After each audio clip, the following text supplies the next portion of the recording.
लीजिए सुनिए मुंशी प्रेमचंद के लिखे कथा संग्रह मानसरोवर एक की कहानी दिल की रानी, मेरी यानी समीर गोस्वामी की आवाज में।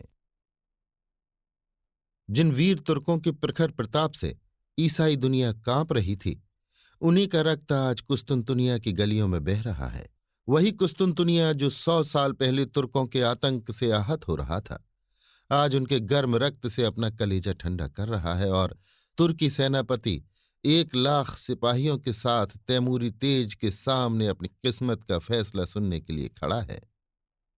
तैमूर ने विजय से भरी आंखें उठाई और सेनापति यजदानी की ओर देखकर सिंह के समान गर्जा।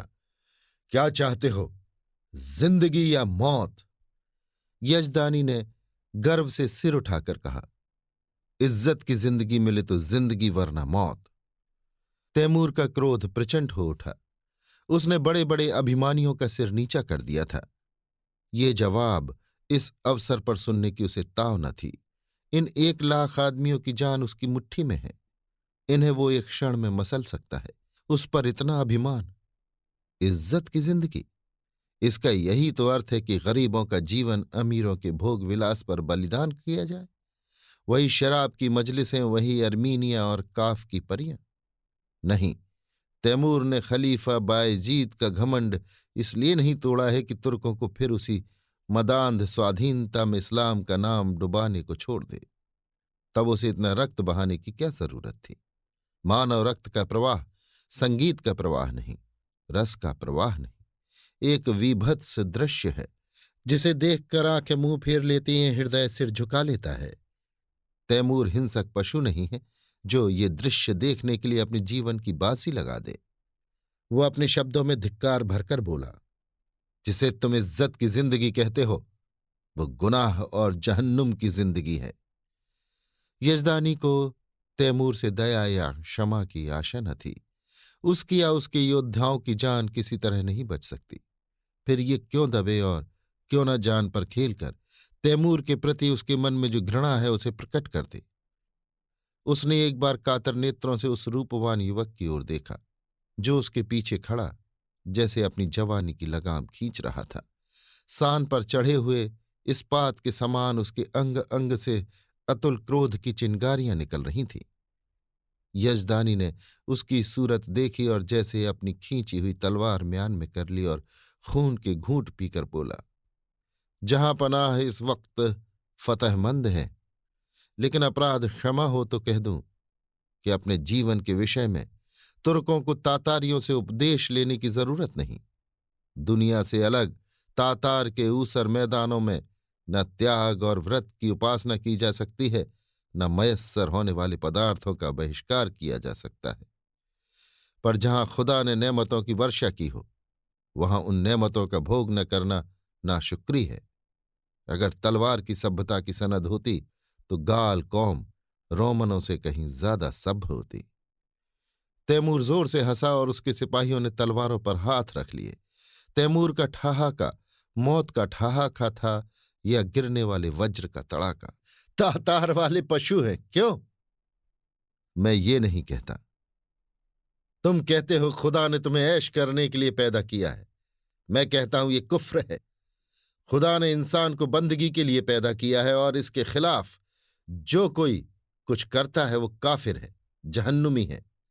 रसूल पाक हमारी जिंदगी को पाक करने के लिए, हमें सच्चा इंसान बनाने के लिए आए थे, हमें हराम की तालीम देने नहीं। तैमूर दुनिया को इस कुफ्र से पाक कर देने का बीड़ा उठा चुका है। रसूल पाक के कदमों की कसम, मैं बेरहम नहीं हूं, जालिम नहीं हूं, खूंखार नहीं हूं, लेकिन कुफ्र की सजा मेरे ईमान में मौत के सिवा कुछ नहीं है।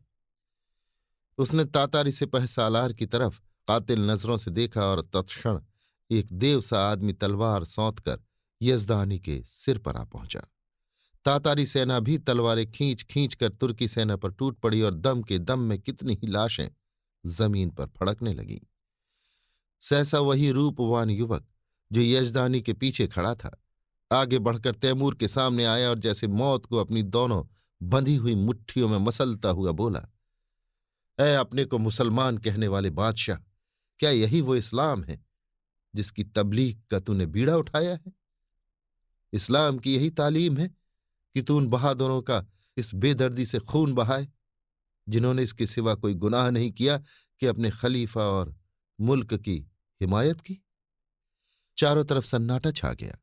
एक युवक जिसकी अभी मसें भी न भीगी थी, तैमूर जैसे तेजस्वी बादशाह का इतने खुले हुए शब्दों में तिरस्कार करे और उसकी जबान तालू से ना खिंचवा ली जाए। सभी स्तंभित हो रहे थे और तैमूर सम्मोहित सा बैठा उस युवक की ओर ताक रहा था। युवक ने तातारी सिपाहियों की तरफ, जिनके चेहरों पर कुतूहलमय प्रोत्साहन झलक रहा था, देखा और बोला, तू इन मुसलमानों को काफिर कहता है और समझता है कि तू इन्हें कत्ल करके खुदा और इस्लाम की खिदमत कर रहा है। मैं तुमसे पूछता हूं, अगर वो लोग जो खुदा के सिवा और किसी के सामने सिजदा नहीं करते, जो रसूल पाक को अपना रहबर समझते हैं, मुसलमान नहीं है तो कौन मुसलमान है? मैं कहता हूं हम काफिर सही, लेकिन तेरे तो हैं। क्या इस्लाम जंजीरों में बंधे हुए कैदियों के कत्ल की इजाजत देता है? खुदा ने अगर तुझे ताकत दी है, अख्तियार दिया है, तो क्या इसीलिए कि तू खुदा के बंदों का खून बहाए?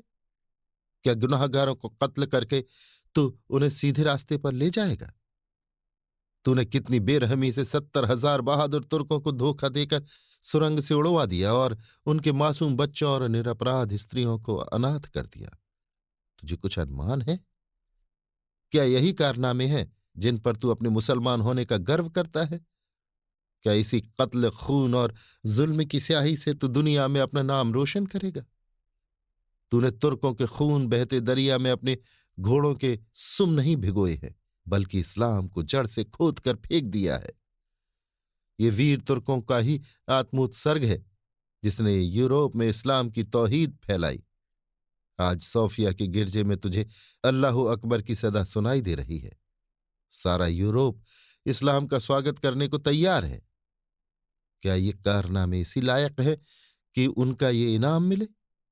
इस ख्याल को दिल से निकाल दे कि तू खूरें जैसे इस्लाम की खिदमत कर रहा है। एक दिन तुझे भी परवरदिगार के सामने अपने कर्मों का जवाब देना पड़ेगा और तेरा कोई उज्र न सुना जाएगा। क्योंकि अगर तुझ में अब भी नेक और बद की तमीज बाकी है तो अपने दिल से पूछ, तूने ये जिहाद खुदा की राह में किया या अपनी हवस के लिए? और मैं जानता हूं तुझे जो जवाब मिलेगा वो तेरी गर्दन शर्म से झुका देगा। खलीफा अभी सिर झुकाए ही था कि यजदानी ने कांपते हुए शब्दों में अर्ज की, जहां पना, ये गुलाम का लड़का है, इसके दिमाग में कुछ फितूर है। हुजूर इसकी गुस्ताखियों को मुआफ करें, मैं उसकी सजा झेलने को तैयार हूं। तैमूर उस युवक के चेहरे की तरफ स्थिर नेत्रों से देख रहा था। आज जीवन में पहली बार उसे निर्भीक शब्दों को सुनने का अवसर मिला। उसके सामने बड़े बड़े सेनापतियों, मंत्रियों और बादशाहों की जबान न खुलती थी। वो जो कुछ कहता था वही कानून था। किसी को उसमें चूं करने की ताकत न थी। उसकी खुशामदों ने उसकी अहमन्यता को आसमान पर चढ़ा दिया था। उसे विश्वास हो गया था कि खुदा ने इस्लाम को जगाने और सुधारने के लिए ही उसे दुनिया में भेजा है। उसने पैगंबरी का दावा तो नहीं किया, पर उसके मन में ये भावना दृढ़ हो गई थी। इसलिए जब आज एक युवक ने प्राणों का मोह छोड़कर उसकी कीर्ति का पर्दा खोल दिया तो उसकी चेतना जैसे जाग उठी। उसके मन में क्रोध और हिंसा की जगह श्रद्धा का उदय हुआ। उसकी आंखों का एक इशारा इस युवक की जिंदगी का चिराग गुल कर सकता था। उसकी संसार विजयनी शक्ति के सामने ये दुधमुहा बालक मानो अपने नन्हे नन्हे हाथों से समुद्र के प्रवाह को रोकने के लिए खड़ा हो। कितना हास्यास्पद साहस था, पर उसके साथ ही कितना आत्मविश्वास से भरा हुआ। तैमूर को ऐसा जान पड़ा कि इस निहत्थे बालक के सामने वो कितना निर्बल है। मनुष्य में ऐसे साहस का एक ही स्रोत हो सकता है और वो सत्य पर अटल विश्वास है। उसकी आत्मा दौड़कर उस युवक के दामन में चिमट जाने के लिए अधीर हो गई। वो दार्शनिक न था जो सत्य में शंका करता है। वो सरल सैनिक था जो असत्य को भी विश्वास के साथ सत्य बना देता है। यजदानी ने उसी स्वर में कहा, जहां पना, इसकी बदजबानी का ख्याल न फरमावे। तैमूर ने तुरंत तख्त से उठकर यजदानी को गले से लगा लिया और बोला, काश ऐसी गुस्ताखियों और बदजबानियों को सुनने का पहले इत्तेफाक होता तो आज इतने बेगुनाहों का खून मेरी गर्दन पर न होता। मुझे इस जवान में किसी फरिश्ते की रूह का जलवा नजर आता है, जो मुझ जैसे गुमराहों को सच्चा रास्ता दिखाने के लिए भेजी गई है। मेरे दोस्त, तुम खुशनसीब हो कि ऐसे फरिश्ता सिफत बेटे के बाप हो। क्या मैं उसका नाम पूछ सकता हूं? यजदानी पहले आतश परस्त था, पीछे मुसलमान हो गया था, पर अभी तक कभी कभी उसके मन में शंकाएं उठती रहती थी कि उसने क्यों इस्लाम कबूल किया। जो कैदी फांसी के तख्ते पर खड़ा सूखा जा रहा था कि एक क्षण में रस्सी उसकी गर्दन में पड़ेगी और वो लटकता रह जाएगा, उसे जैसे किसी फरिश्ते ने गोद में ले लिया। वो गदगद कंठ से बोला, उसे हबीब कहते हैं। तैमूर ने युवक के सामने जाकर उसका हाथ पकड़ लिया और उसे आंखों से लगाता हुआ बोला, मेरे जवान दोस्त, तुम सचमुच खुदा के हबीब हो। मैं वो गुनाहगार हूं जिसने अपनी जहालत में हमेशा अपने गुनाहों को सबाब समझा, इसलिए कि मुझसे कहा जाता था तेरी जात बेऐब है। आज मुझे ये मालूम हुआ कि मेरे हाथों इस्लाम को कितना नुकसान पहुंचा। आज से मैं तुम्हारा ही दामन पकड़ता हूं। तुम मेरे खिज्र, तुम ही मेरे रहनुमा हो। मुझे यकीन हो गया कि तुम्हारे ही वसीले से मैं खुदा की दरगाह तक पहुंच सकता हूं। ये कहते हुए उसने युवक के चेहरे पर नजर डाली तो उस पर शर्म की लाली छाई हुई थी। उस कठोरता की जगह मधुर संकोच झलक रहा था। युवक ने सिर झुकाकर कहा, यह हुजूर की कदरदानी है, वरना मेरी क्या हस्ती है। तैमूर ने उसे खींचकर अपने बगल के तख्त पर बिठा दिया और अपने सेनापति को हुक्म दिया, सारे तुर्क कैदी छोड़ दिए जाएं, उनके हथियार वापस कर दिए जाएं और जो माल लूटा गया है वो सिपाहियों में बराबर बांट दिया जाए। वजीर तो इधर इस हुक्म की तामील करने लगा, उधर तैमूर हबीब का हाथ पकड़े हुए अपने खेमे में गया और दोनों मेहमानों की दावत का प्रबंध करने लगा।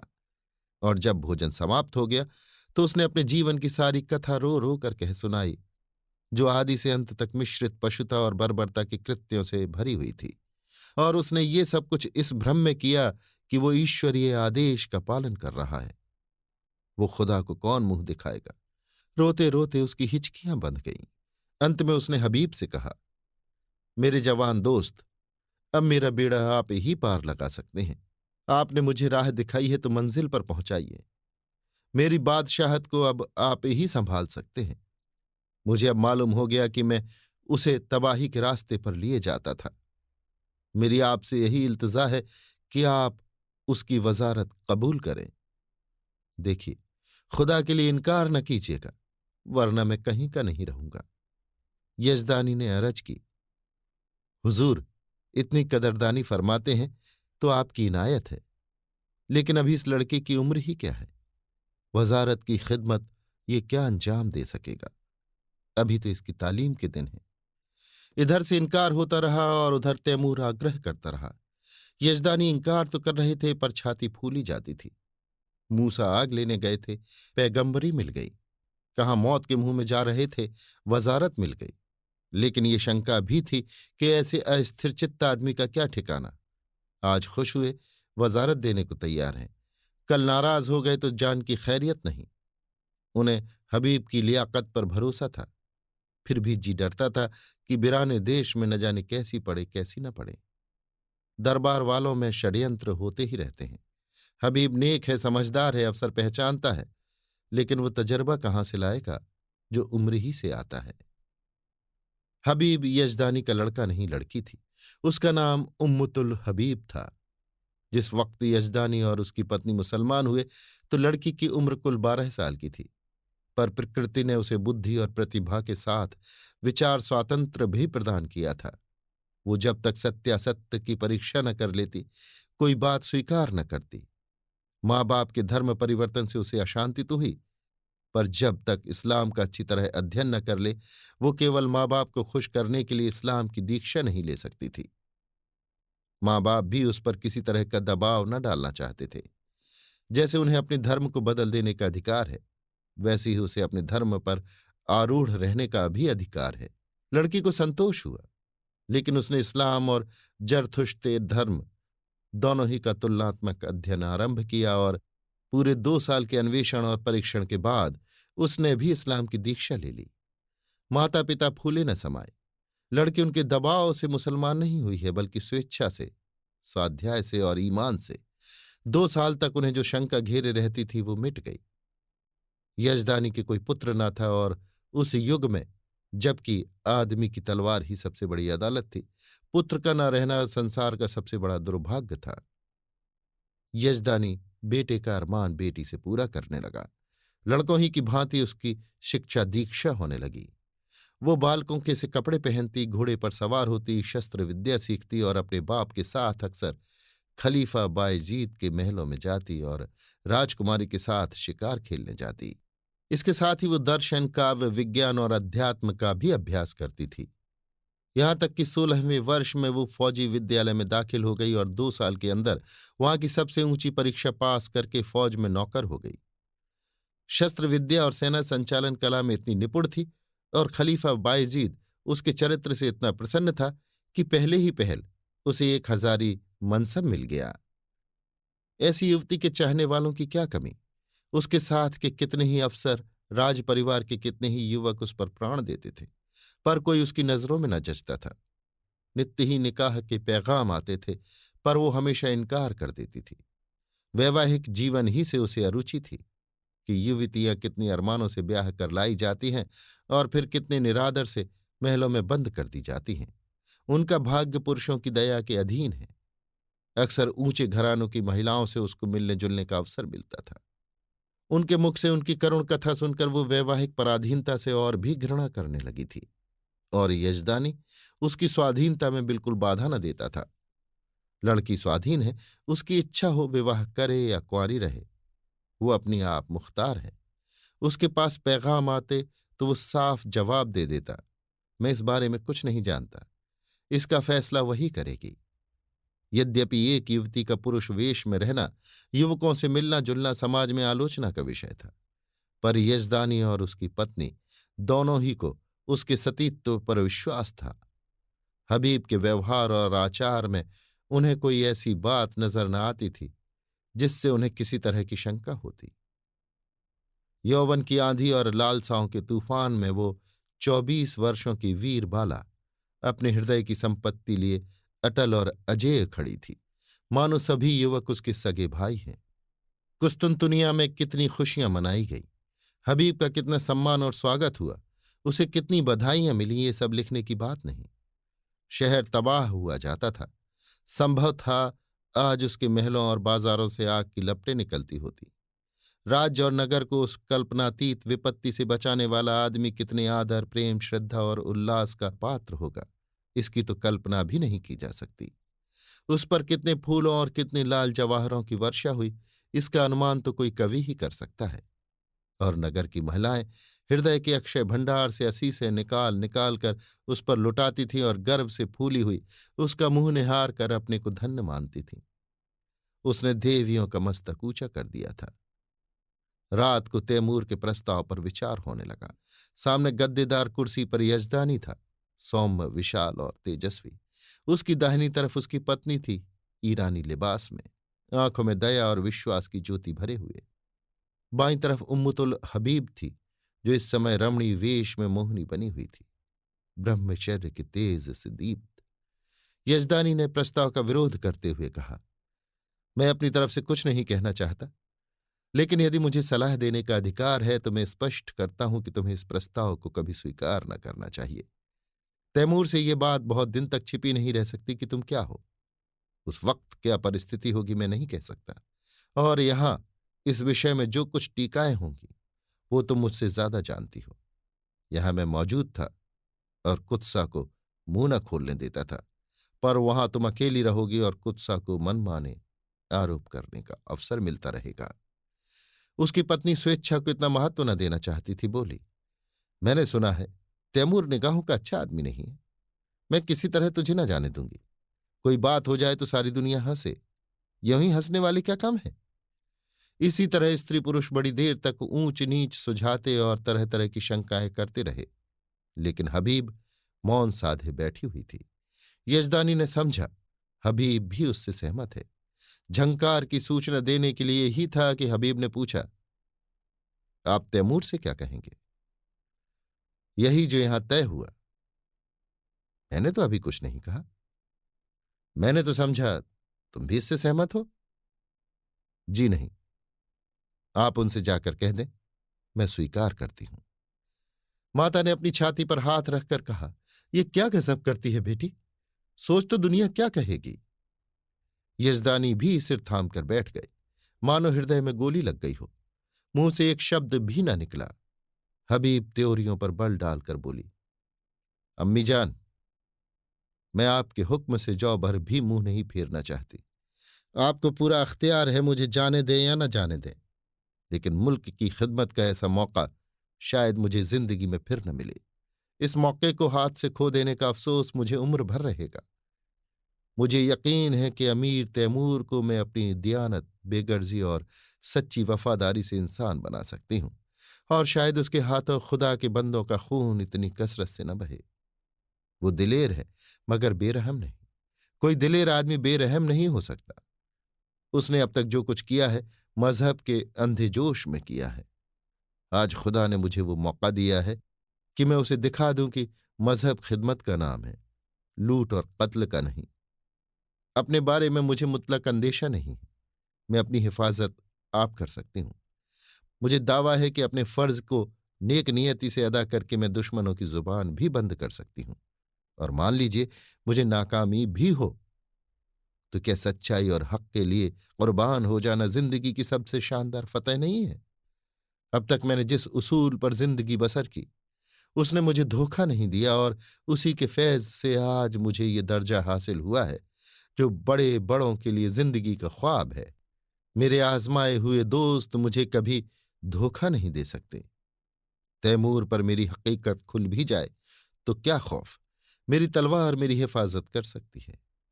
शादी पर मेरे ख्याल आपको मालूम है।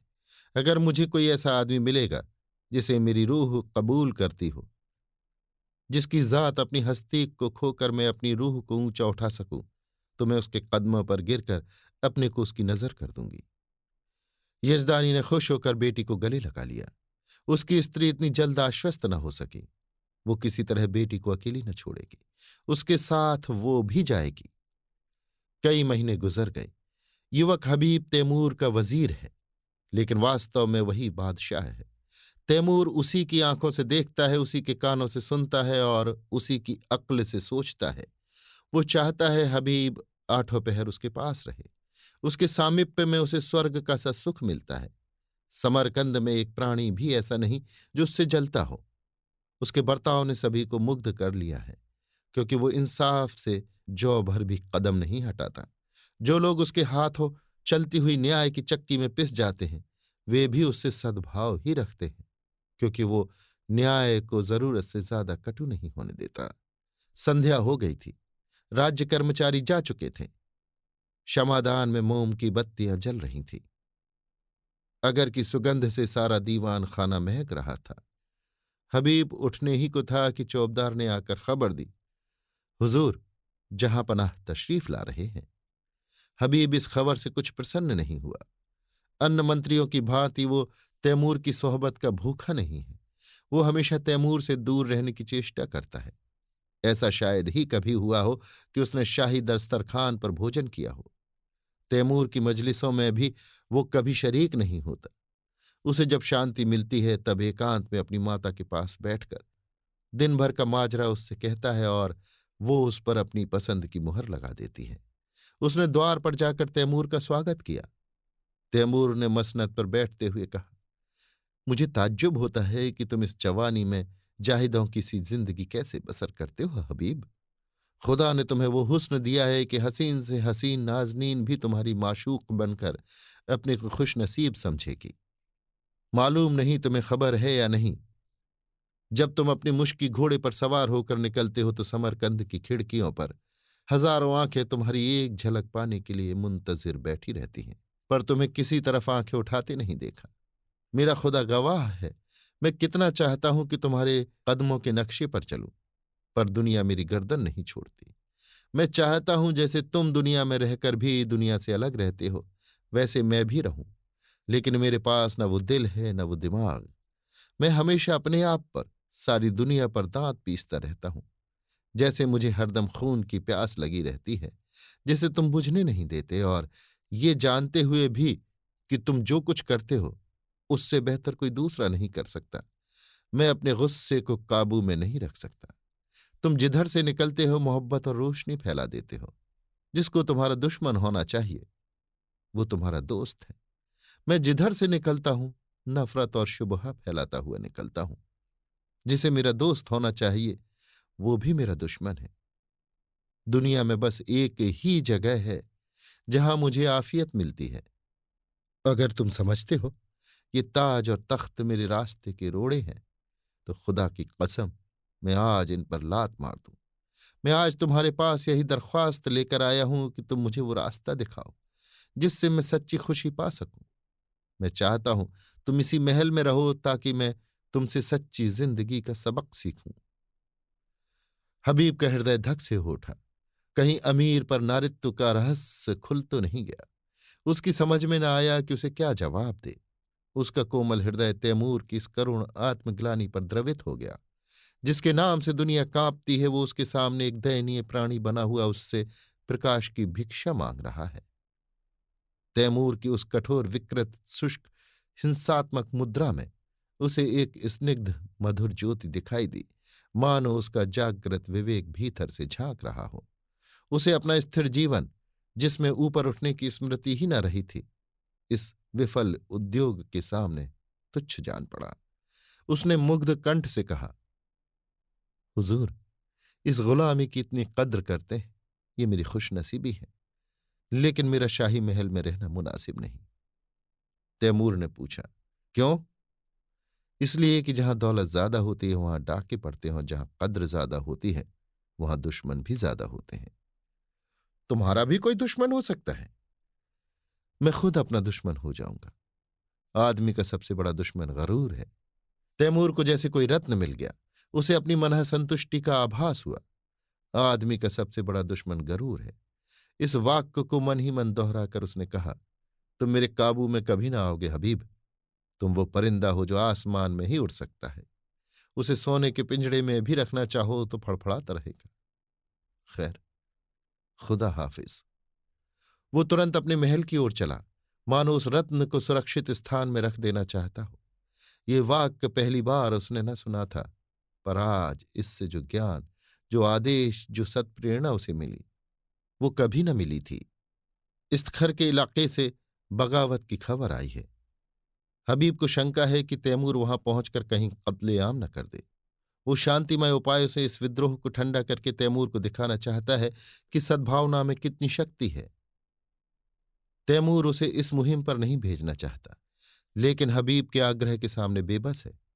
हबीब को जब कोई युक्ति न सूझी तो उसने कहा, गुलाम के रहते हुए हुजूर अपनी जान खतरे में डालें, ये नहीं हो सकता। तैमूर मुस्कुराया, मेरी जान की तुम्हारी जान के मुकाबले में कोई हकीकत नहीं है हबीब। फिर मैंने तो कभी जान की परवाह नहीं की। मैंने दुनिया में कत्ल और लूट के सिवा और क्या यादगार छोड़ी। मेरे मर जाने पर दुनिया मेरे नाम को रोएगी नहीं, यकीन मानो। मेरे जैसे लुटेरे हमेशा पैदा होते रहेंगे, लेकिन खुदा न करे तुम्हारे दुश्मनों को कुछ हो गया तो ये सल्तनत खाक में मिल जाएगी, और तब मुझे भी सीने में खंजर चुभा लेने के सिवा और कोई रास्ता न रहेगा। मैं नहीं कह सकता हबीब तुमसे मैंने कितना पाया। काश 10-5 साल पहले तुम मुझे मिल जाते तो तैमूर तारीख में इतनी रुसियाह न होता। आज अगर जरूरत पड़े तो मैं अपने जैसे 100 तैमूरों को तुम्हारे ऊपर निसार कर दूं। यही समझ लो कि मेरी रूह को अपने साथ लिए जा रहे हो। आज मैं तुमसे कहता हूं हबीब कि मुझे तुमसे इश्क है, इसे मैं अब जान पाया हूं। मगर इसमें क्या बुराई है कि मैं भी तुम्हारे साथ चलूं? हबीब ने धड़कते हुए हृदय से कहा, अगर मैं आपकी जरूरत समझूंगा तो इत्तला दूंगा। तैमूर ने दाढ़ी पर हाथ रखकर कहा, जैसी तुम्हारी मर्जी, लेकिन रोजाना कासिद भेजते रहना, वरना शायद मैं बेचैन होकर चला आऊं। तैमूर ने कितनी मोहब्बत से हबीब के सफर की तैयारियां की। तरह तरह के आराम और तकल्लुफ की चीजें उसके लिए जमा की। उस कोहिस्तान में ये चीजें कहाँ मिलेंगी? वो ऐसा संलग्न था मानो माता अपनी लड़की को ससुराल भेज रही हो। जिस वक्त हबीब फौज के साथ चला तो सारा समरकंद उसके साथ था और तैमूर आंखों पर रूमाल रखे अपने तख्त पर ऐसा सिर झुकाए बैठा था मानो कोई पक्षी आहत हो गया हो। इस्तखर अरमनी ईसाइयों का इलाका था। मुसलमानों ने उन्हें परास्त करके वहां अपना अधिकार जमा लिया था और ऐसे नियम बना दिए थे जिससे ईसाइयों को पग पग अपनी पराधीनता का स्मरण होता रहता था। पहला नियम जजिए का था, जो हर एक ईसाई को देना पड़ता था, जिससे मुसलमान मुक्त थे। दूसरा नियम ये था कि गिरजों में घंटा न बजे। तीसरा नियम मदरा का था, जिसे मुसलमान हराम समझते थे। ईसाइयों ने इन नियमों का क्रियात्मक विरोध किया और जब मुसलमान अधिकारियों ने शस्त्र बल से काम लेना चाहा तो ईसाइयों ने बगावत कर दी।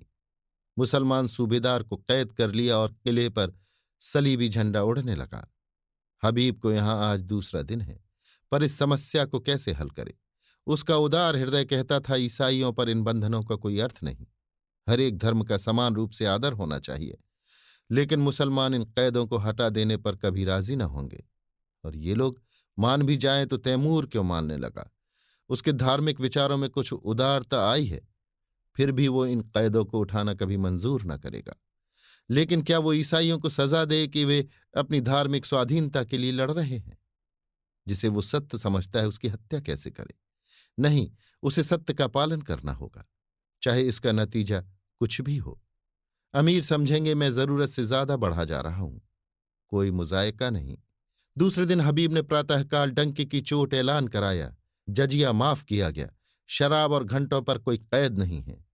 मुसलमानों में तहलका पड़ गया। ये कुफ्र है, हराम परस्ती है। अमीर तैमूर ने जिस इस्लाम को अपने खून से सींचा, उसकी जड़ उन्हीं के वजीर हबीब पाशा के हाथों खुद रही है। पांसा पलट गया। शाही फौज मुसलमानों से जा मिली। हबीब ने इस्तिघर के किले में पनाह ली। मुसलमानों की ताकत शाही फौज के मिल जाने पर बहुत बढ़ गई थी।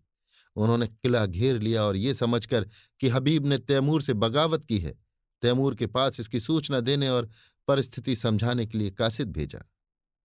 आधी रात गुजर चुकी थी। तैमूर को 2 दिनों से इस्तखर की कोई खबर न मिली थी। तरह तरह की शंकाएं हो रही थीं। मन में पछतावा हो रहा था कि उसने क्यों हबीब को अकेला जाने दिया। माना कि वो बड़ा नीत कुशल है, पर बगावत कहीं जोर पकड़ गई तो मुट्ठी भर आदमियों से वो क्या कर सकेगा। और बगावत यकीनन जोर पकड़ेगी। वहां के ईसाई बला के सरकश हैं। जब उन्हें मालूम होगा कि तैमूर की तलवार में जंग लग गया और उसे अब महलों की जिंदगी पसंद है, तो उनकी हिम्मत दूनी हो जाएगी। हबीब कहीं दुश्मनों से घिर गया तो बड़ा गजब हो जाएगा। उसने अपने जानू पर हाथ मारा और पहलू बदलकर अपने ऊपर झुंझलाया। वो इतना पस्त हिम्मत क्यों हो गया? क्या उसका तेज और शौर्य उससे विदा हो गया?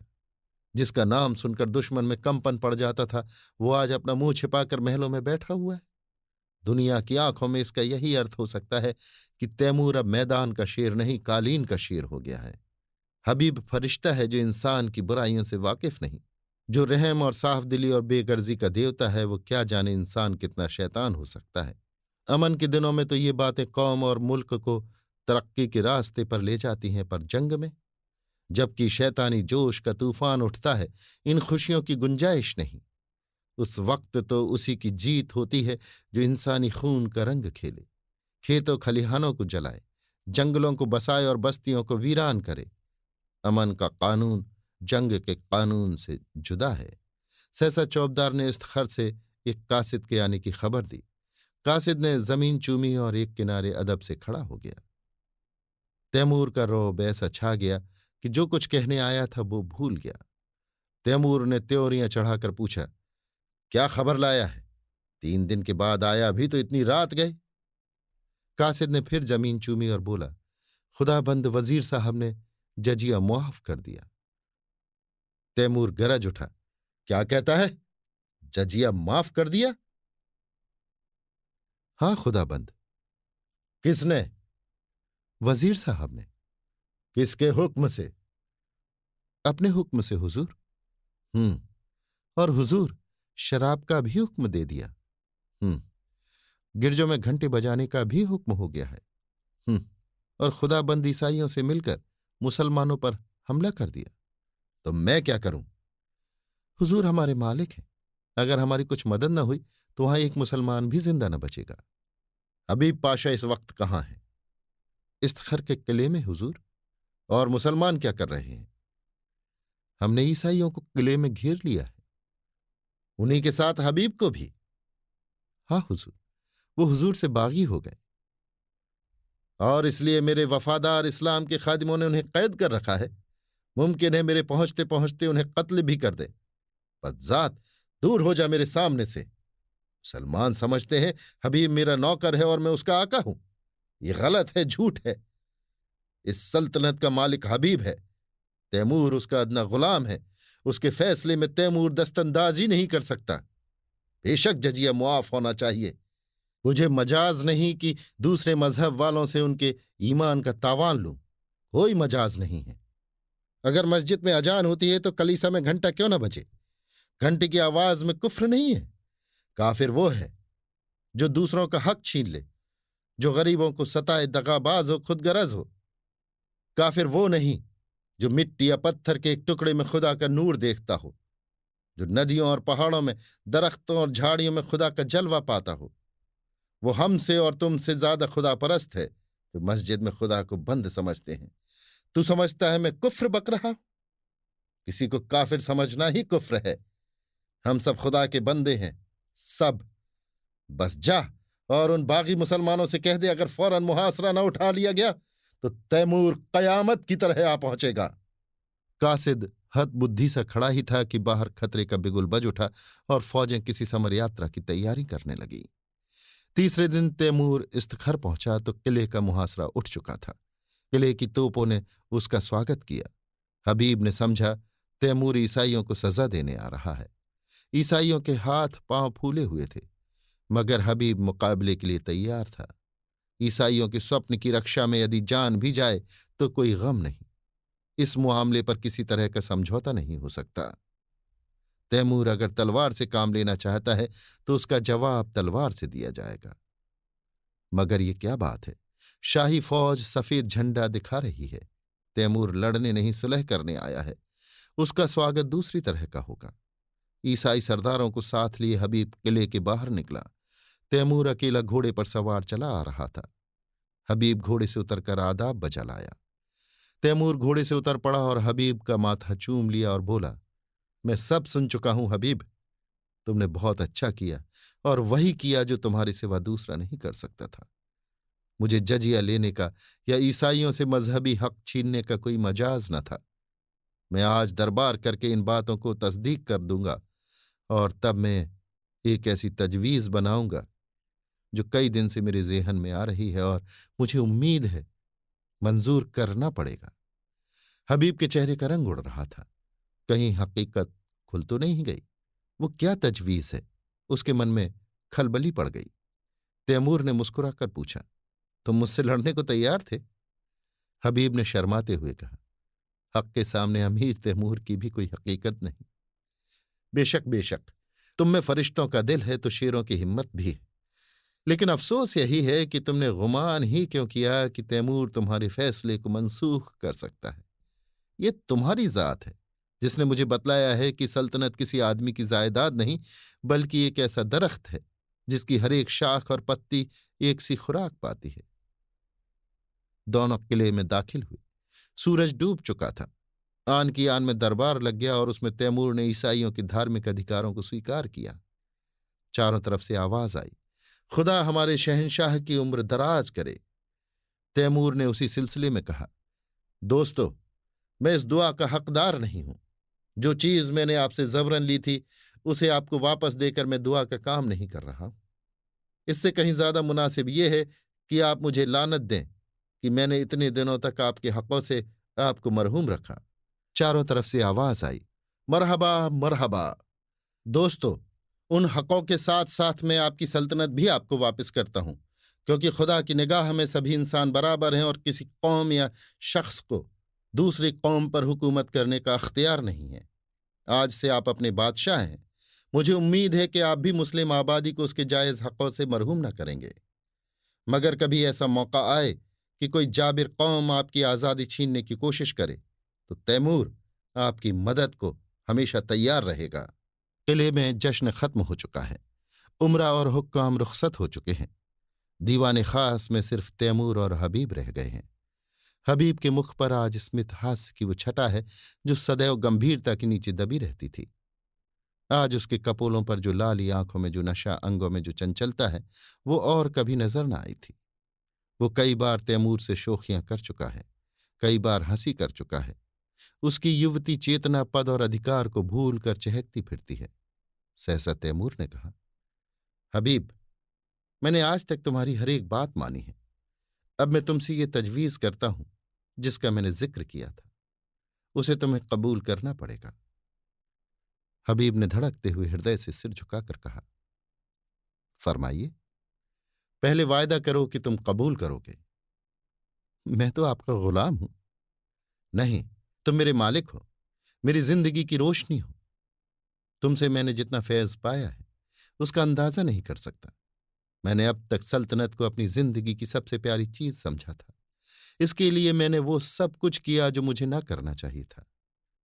अपनों के खून से भी इन हाथों को दागदार किया, गैरों के खून से भी। मेरा काम अब खत्म हो चुका। मैंने बुनियाद जमा दी, इस पर महल बनाना तुम्हारा काम है। मेरी यही इल्तजा है कि आज से तुम इस बादशाहत के अमीर हो जाओ, मेरी जिंदगी में भी और मरने के बाद भी। हबीब ने आकाश में उड़ते हुए कहा, इतना बड़ा बोझ? मेरे कंधे इतने मजबूत नहीं हैं।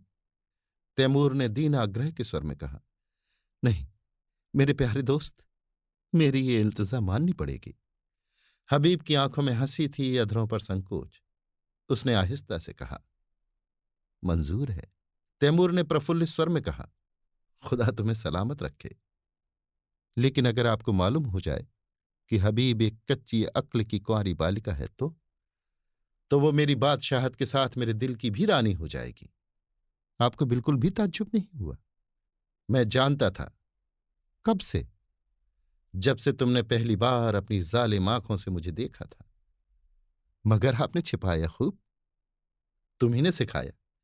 शायद मेरे सिवा यहां किसी को ये बात मालूम नहीं। आपने कैसे पहचान लिया?